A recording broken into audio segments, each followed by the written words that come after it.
यदि आपके जस्ट पास में 4-5 व्यक्ति डिबेट कर रहे हैं कि इस समाजों के बीच में डिफरेंस किसने कम किया, तो आपके दिमाग में सीधा क्लिक होता है स्कूल।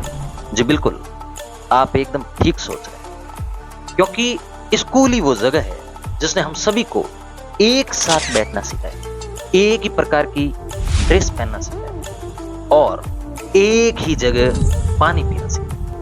और कई बड़ी स्कूल्स और हॉस्टल तो बच्चों को एक साथ लंच करना भी सिखाया। और यदि बात करें इसमें सबसे ज्यादा योगदान किसने दिया, तो निश्चित तौर पर शिक्षक। लेकिन अभी भी हमारे सामाजिक कार्यक्रमों में उनके सामने भी एक चुनौती बनी। कैसे कि वो भी कहीं अपना बहिष्कार ना हो जाए, इस चिंता में वहां पर मौन नजर आता है। तो हमें इस कनेक्टिविटी की क्या जरूरत है, तो इसको हम एक एग्जांपल से लर्न करने की कोशिश करते हैं। अभी इंडिया में एलॉन मस्क का एक पॉडकास्ट हुआ है, बहुत गजब का पॉडकास्ट हुआ है। उस पॉडकास्ट में एलॉन मस्क को कहा गया है कि आप अपने विचार व्यक्त करें, आप किस आइडियाज पर दुनिया को और आगे ले जाना चाह रहे हैं। तो उन्होंने कुछ स्ट्रीम्स बताए और उसमें एक स्ट्रीम पर बात की गई, वो तो गजब की थी, जिस पर अभी हम बात कर रहे हैं।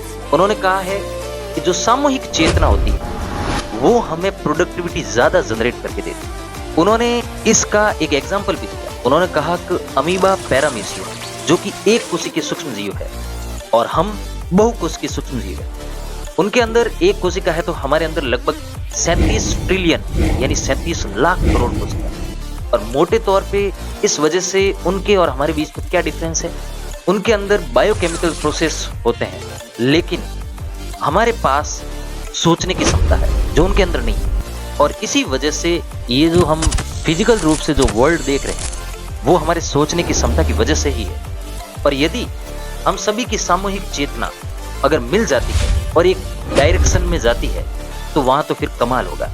और शायद यही कारण है कि एलॉन मस्क ने ट्विटर जैसे प्लेटफॉर्म को खरीदा है, क्योंकि उसे पता है कि हाई एजुकेटेड और हाई थिंकर पीपल वहां अपने विचारों को व्यक्त करते हैं। तो वो कहीं ना कहीं सामूहिक चेतना की ओर पब्लिक को ले जाना चाह रहे हैं। यदि हम अपने जिस स्तर पे भी है और इसमें अपना योगदान देते हैं तो निश्चित तौर पर हम आगे बढ़ेंगे। तो मुझे उम्मीद है आप सभी लोग चाहे किसी भी समाज से आते हैं, आप इसमें अपने प्रयास जरूर करें।